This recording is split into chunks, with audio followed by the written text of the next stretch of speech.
faço esses cumprimentos mais rápidos para podermos adiantar a nossa palestra, mas também para cometer 3 pecados aqui. Um pecado passado, um pecado presente e um pecado futuro. O pecado passado do nepotismo que eu vou cometer é de cumprimentar os nossos palestrantes na pessoa da minha irmã Elaine Bozelli, que palestrou ontem sobre atestado de capacidade técnica. Em quase uma década dando aula, é a primeira vez que eu divido um congresso com a minha irmã. Então é um prazer estar hoje na presença da minha irmã dando aula. E o outro cumprimento, que agora um prezado presente, que faço agora, é cumprimentar todos os participantes, porque a maioria dos professores aqui agradeceram a mim por ter organizado o congresso. E eu digo para vocês, organizar o congresso é muito fácil. Eu tenho muitos bons amigos e a gente os chama, eles vêm com o maior prazer, a gente tem uma comissão fantástica que ajuda a fazer tudo, é muito fácil organizar. Difícil é a gente conseguir colocar gente dentro desse auditório e a gente ter pessoas aqui dentro. Então, o maior cumprimento que eu tenho que fazer é aos participantes que aqui estão. E aqui eu cometo outro pecado de agradecer a presença do meu pai, que está aqui, professor Paulo Bozelli, que eu cometo o pecado agora do presente. E agradecer, até porque foi quem me ensinou basicamente tudo que eu sei sobre licitações e contratos. É um professor na área de licitações há mais de 30 anos. Só não está palestrando nesse simpósio porque eu fiquei com vergonha de cometer 2 nepotismos no mesmo simpósio. E o pecado futuro a gente comete no primeiro slide, que é o que é planejamento. E aqui eu coloco a foto da minha afilhada. Aí a gente tem 3 gerações Bozelli na nossa palestra. E o nosso tema de sistema de registro de preços como ferramenta de planejamento, ele tem que começar falando de planejamento, falando do que é planejamento. A administração pública, e isso eu falo com a tranquilidade, porque eu sei que aqui tem muitos ex-alunos meus e outros, talvez, ainda futuros alunos, a maioria servidores públicos, então sei que temos vários servidores públicos aqui, e vou fazer uma crítica ácida à administração pública, me perdoem, mas com carinho, a administração pública não planeja. A administração pública não planeja. A administração pública apaga fogo. O servidor público, ele atua 99% apagando fogo. Quando nós estamos no nível municipal, isso é gritante. Quando estamos no nível estadual, isso é muito forte. E no nível federal, a gente faz um planejamento, a gente tenta fazer algum planejamento. O problema, senhores, é que nós fazemos um planejamento, ou quando fazemos planejamento, nós fazemos planejamento de uma forma em que a gente quer fazer planejamento acreditando que tudo vai dar certo. Isso não é planejamento, senhores. Isso não é planejamento. Quando a gente planeja esse congresso aqui para vocês, a gente o faz pensando nas inúmeras variáveis que podem acontecer. Um exemplo simples, era para vocês terem entrado por esta porta nos 2 dias. Vocês entrariam por esta porta, passando pela entrada lateral do prédio. No primeiro dia, choveu. A gente não está no deserto do Saara, senhores. Chove! E quando a administração se depara com uma chuva, pronto, foi-se por água abaixo, com perdão do trocadilho horroroso, o nosso planejamento. Acaba o planejamento. Basta uma chuva para acabar o nosso planejamento. Diga-se de passagem, a foto da minha afilhada, e não a presença dela aqui, é meio de planejamento também. Eu sabia que eu não ia poder contar com ela quieta durante a minha palestra, eu não ia conseguir falar, e ela seria uma variável incontrolável na minha palestra. Então, quando a gente fala em planejamento, senhores, planejar não é apenas a gente dizer que estava planejando. Falamos agora no último painel sobre sustentabilidade, falamos do tanto que a gente fala sobre sustentabilidade, mas, com mais elevado respeito, fala-se muito e faz pouco. A administração vai lá, faz uma mega obra, pede que uma particularidade desse tamanho seja sustentável e diz que isso é uma obra sustentável. E é a mesma coisa que a gente faz quando faz planejamento. A gente diz que está planejando e isso a gente diz que é planejamento. Nós não contamos, não consideramos, não relacionamos as variáveis que existem. E que são inúmeras, senhores, e que são inúmeras. E é perfeitamente compreensível que a administração tenha dificuldade de planejar. Planejar é difícil, senhores. Planejar dá trabalho. Nós aqui, quando planejamos este evento, por exemplo, nós cometemos diversos ou praticamos diversos atos para ter o auditório o mais cheio possível. Mas vejam que nem sempre a gente consegue planejar 100% das variáveis. Planejar dá trabalho, planejar é difícil.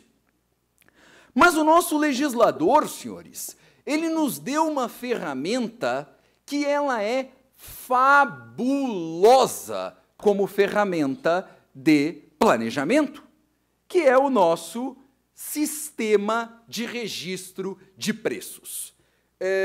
Já falamos aqui sobre o sistema de registro de preço, mas a verdade é que a administração ainda, no meu humilde sentir, engatinha no sistema de registro de preço. Utilizamos pouco, utilizamos mal, e ao invés de utilizarmos como ferramenta de planejamento, utilizamos para não planejar o que podia ser planejado. Ou seja, temos um excelente instituto que a gente usa mal e ainda quando usa para não fazer o que deveria fazer. Ele deveria servir como instrumento de planejamento e ele serve como um instrumento de não planejamento daquilo que seria planejável. Mas isso é compreensível, senhores. O sistema de registro de preço ele é um instituto bastante novo no direito brasileiro. Ele surge... alguns vão dizer que com as legislações mais recentes, mas ainda que com outro nome, ele surge no Código de Contabilidade Pública de Epitácio Pessoa em 1922. Portanto, ele não completou um século, então não dá para a gente dizer que é algo que a gente esteja muito habituado. Quando ele fizer um século, talvez a gente vá conseguir utilizá-lo com todas as ferramentas que ele nos proporciona. Quando eu falo de sistema de registro de preços, senhores, nós falamos basicamente em uma licitação em que eu tenho quantidades estimadas. Ou seja, eu tenho um quantitativo máximo que eu estimo numa determinada contratação. A OAB, por exemplo, vai comprar água, copinho de água, para os seus eventos, por exemplo. Quantos eventos nós vamos ter, meu querido tesoureiro, durante o ano de 2019? Eu não faço a menor ideia. Um monte. As comissões fazem, no final do ano, meu querido tesoureiro manda para mim lá um pedido. Por favor, Bozelli, informa quantos eventos você vai fazer no ano que vem. E já faço um meia-culpa porque eu não respondi esse comunicado no ano passado. E imagino que, como eu, alguns dos outros quase 80 presidentes de comissão também não o fez. Então veja que a OAB tem uma dificuldade muito grande de se planejar. Não sabemos quantos eventos vamos fazer, não sabemos se os eventos vão dar 300 pessoas ou se vão dar 20 pessoas. Como que eu compro água para esses eventos? A gente vai fazer uma estimativa de quantos copinhos d'água nós vamos consumir durante o ano. Digamos que vamos consumir 100 mil copinhos durante o ano, e isso é uma estimativa. Eu não preciso contratar essa totalidade de copinhos, como eu não preciso contratar nada desses copinhos. E talvez aqui esteja o grande problema da administração pública não conseguir utilizar esse fantástico instrumento como um meio eficaz de planejamento. Mas vamos chegar lá. Imagina, senhores, que nós estamos em Florianópolis, nós temos praias belíssimas e durante o verão as praias ficam lotadas, né? Nós temos praias lotadas. Num verão como este, tá? Isto é uma praia em Florianópolis. Obviamente que não é todo verão que isso acontece, mas num verão como este, provavelmente o planejamento da Prefeitura de Florianópolis vai por terra. Como que a Prefeitura de Florianópolis, que estima que vai receber 1 milhão de turistas durante o ano, durante o verão, de repente vê-se, por motivos aleatórios, melhora da economia argentina, embargo europeu, trânsito, chuva no Nordeste, Florianópolis, ao invés de 1 milhão, recebe 2, 3, 4, 5 milhões de turistas. Ou o inverso. Ninguém. Pode acontecer? Pode, senhores. Quando a gente organizou esse congresso, eu todos os dias pedia para o pessoal da coordenadoria das comissões me atualizar com o número de inscritos, torcendo para que ele subisse. A gente podia fazer esse congresso e hoje estarmos essas cadeiras brancas aqui. Acredito que meu pai e minha irmã viriam porque são meu pai e minha irmã, e só. E eu estar falando aqui para 10 pessoas. Isso podia ter acontecido, senhores. E como que eu consigo controlar essas variáveis? Com sistema de registro de preço. Eu registro o preço, eu digo, eu tenho a ideia de comprar tanto, e eu crio um registro. E isso não é um contrato, senhores. Isso é só um registro de preço. Eu não disse que eu vou comprar, eu só perguntei quanto custa. Eu pergunto para o mercado, se eu for comprar água, quanto custa? E o mercado me responde, R$1 o copinho. E eu, obrigado, mercado, está registrado esse preço. Durante o ano a gente conversa. E eu tenho 12 meses para conversar sobre este assunto. Como eu não estou comprando, eu estou perguntando quanto custa, o registro de preço tem uma vantagem fantástica, que se meu tesoureiro precisasse fazer licitação, ele ia gostar muito, mas como a gente não precisa fazer licitação, a gente tem a contratação, nós temos dotação, o registro de preço não trava meu orçamento. Simples. Eu não estou contratando, eu não preciso ter dinheiro. Eu costumo usar aqui como exemplo, pessoal que vai a Balneário Camboriú, por exemplo, nós temos agora aqueles prédios gigantescos, 80 andares, tal, e quando eu passo ali na orla de Balneário, eu visito uma obra, entro lá, peço para o corretor me levar num daqueles apartamentos, conheço o apartamento, pergunto quanto custa, ele me fala 12 milhões de reais, eu falo muito obrigado e vou embora. Porque para perguntar quanto custa eu não preciso ter 12 milhões de reais. Eu só preciso ser curioso. E é isso que a gente precisa para fazer o nosso sistema de registro de preço. E agora, meus queridos, nós vamos entrar no tema que me é mais caro, que é a questão das contratações emergenciais. E agora a gente volta naquele início de conversa, quando nós falávamos, queridos, que a administração não se planeja. E quando eu falo que a administração não se planeja, nós vamos ter problemas com a realização de um processo licitatório. Fazer licitação demora. E como fazer licitação demora, se eu não tenho planejamento, como eu resolvo isso? Dispensa de licitação por contratação emergencial. E aí a gente vai ser fiscalizado pelo Tribunal de Contas da União, que eu não vou tecer comentários depois da brilhante palestra do meu amigo Vitor Amorim, mas que já decidiu inúmeras vezes que a desídia do administrador, a desídia do gestor público, não justifica a contratação emergencial. Nós temos aquela situação em que a administração tem um contrato de 12 meses, prorrogável até 60, prorroga até o 60º mês. E quando termina os 60 meses, vira assim e fala, opa, não deu tempo de fazer licitação. 60 meses para fazer licitação, mas não deu tempo de fazer licitação.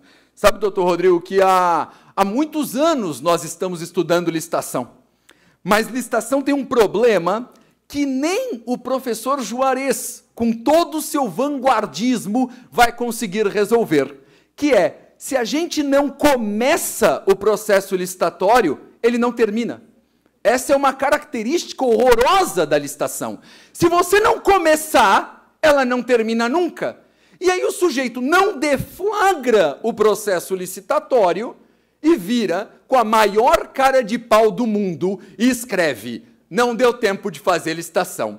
A lei de licitações é uma burocracia gigantesca. Ele nem abriu o processo, mas a lei de licitação é uma burocracia gigantesca. Ou aqueles que não são tão carudos assim, que faltando uma semana para acabar os 60 meses, abre o processo licitatório e fala: eu abri, mas não deu tempo porque licitação demora muito. Sim, cara pálida, você descobriu que demora muito agora, depois de 60 meses. Faz 25 anos que nós estamos usando a 8666, mas você só descobriu neste momento. Quando eu falo de contratações emergenciais, eu não vou nem entrar nesse aspecto, no aspecto dessas contratações em que o contrato está acabando e é óbvio que vai precisar, ou no aspecto, por exemplo, de uma cidade daqui de Santa Catarina que vai fazer uma grande festa na cidade, uma festa que acontece anualmente e faltando 10 dias para a festa, ela contrata tudo por emergência de licitação, porque ela não sabia que aquela festa, repito, que acontece anualmente, ia acontecer naquela data. Como já vi, por exemplo, a gente contratar Réveillon por emergência. O sujeito chega dia 1º de dezembro, fala: vixe, rapaz, esse ano o Réveillon vai ser 31 de dezembro. É inacreditável. Mas aqui, senhores, eu estou falando de outra emergência, porque eu acho que numa plateia qualificada como esta, eu não preciso falar dessas, com perdão, bobagens. Todo mundo aqui sabe que a desídia não justifica emergência. Todo mundo aqui sabe que eu tenho que me planejar. Agora nós vamos avançar. Nós vamos falar de um planejamento ainda mais apurado. E quando eu falo desse planejamento ainda mais apurado, lembro vocês do artigo 24, da dispensa por emergência, dispensa clássica por emergência. É dispensável a licitação nos casos de emergência ou calamidade pública das obras e serviços que puderem ser concluídas no prazo máximo de 180 dias, vedada a prorrogação do contrato. Primeiro ponto, 180 dias para aquilo que é urgente. Eu tenho um escritório de advocacia. Se eu viro para um dos advogados lá do nosso escritório, para um estagiário meu, falo: eu tenho um negócio que é urgente, e ele vira para mim e fala: daqui 6 meses eu te entrego, ele toma um tapa na orelha. Desde quando que 180 dias é um prazo para algo que é urgente? Se algo é urgente, é para ontem, é para amanhã, é para depois de amanhã, e não para 180 dias. O malfadado legislador do nosso projeto de lei 6814 acha que 180 dias é pouco e aumentou isso, ou pretende aumentar, para 360 dias, porque nós teremos uma emergência de 1 ano, porque dentro da administração, 1 ano nós ainda estamos no campo da emergência. E aí aqui, senhores, nós temos os casos em que vão acontecer durante o ano, que são aqueles casos que, com o mais elevado respeito, mas não são emergência e a gente rotineiramente classifica como emergência. Um exemplo, o rompimento de uma adutora da Casan. É emergência, senhores? Uma cidade fica sem água. É emergência? É. Senhores, quantas adutoras por ano rompem na Casan? 200, 300, 400, sei lá. Rompe a adutora todo dia, senhores. Na minha casa, romper um cano é uma emergência? É. Para Casan, o rompimento de uma adutora é emergência? Não. É um ato extremamente planejável. Acontece 200 vezes no ano. Secretaria de Defesa Civil vai contratar, por exemplo, maquinário para mover um deslizamento de terra. Deslizamento de terra é emergência? Parece que sim. Para a Secretaria de Defesa Civil, é emergência? Óbvio que não. Isso é o dia a dia da Secretaria. Isso é o dia a dia. Quando eu falo isso, por que eu digo isso, senhores? Esses órgãos, ou isso vai valer para todos os órgãos, nós temos que ter o planejamento daquilo que dá certo, mas também o planejamento, aquilo que nós chamamos de plano de contingência, daquilo que dá errado. A gente tem que acabar com essa noção do ainda dá tempo, de não, a gente consegue resolver. O que a gente deve fazer é, no início de cada ano, ou no momento que quiser, porque a ata vai valer por 12 meses, a administração tem o dever de imaginar tudo aquilo que pode dar errado e se preparar para isso. Senão nós vamos continuar dispensando por emergência, dispensando por emergência, dispensando por emergência. Mas, Bozelli, e se a Casan vai lá e faz um registro de preço de adutora, e naquele ano nenhuma adutora rompe? Não tem problema. Ele simplesmente não contrata. Isso é uma ata de registro de preço. Ele não precisa contratar.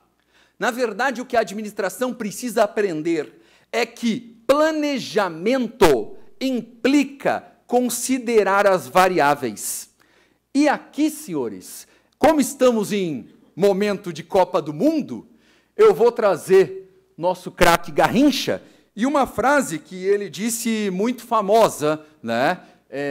Época de Copa do Mundo, jogo futebol, muito bem, como está aqui meu sócio para provar. E o Garrincha, na Copa de 58, o Feola desenhou uma jogada mágica que o Brasil deveria fazer contra a Rússia, e nessa jogada os russos tinham diversas participações. E quando o Feola termina de explicar a jogada, o Garrincha pergunta, tá, e você já combinou com os russos? Tudo isso que você explicou para a gente, que os russos vão fazer, você já explicou para eles também que eles têm que fazer? Porque se eles não fizerem isso, o que a gente vai fazer? Né? E o Garrincha, no futebol, trazia a lição que a gente tem que trazer para a administração pública. O que eu faço quando os russos não fizeram o que eu quero? Quando choveu, quando caiu uma barreira, quando o carnaval deu mais gente ou deu menos gente, quando o evento enche, quando o evento não enche. Quando falamos em planejamento, senhores, nós temos que falar no planejamento quando as coisas dão certo e quando as coisas não dão certo. E para fazer isso, nós temos uma ferramenta fabulosa que a administração não utiliza, que é o sistema de registro de preço. Não como uma forma de não precisar estimar adequadamente as quantidades que eu vou contratar no ano, mas sim como uma forma de prever aquilo que pode acontecer e pode não acontecer, depende dos russos e não de mim. Tá bom? Senhores, muito obrigado a todos e até a próxima.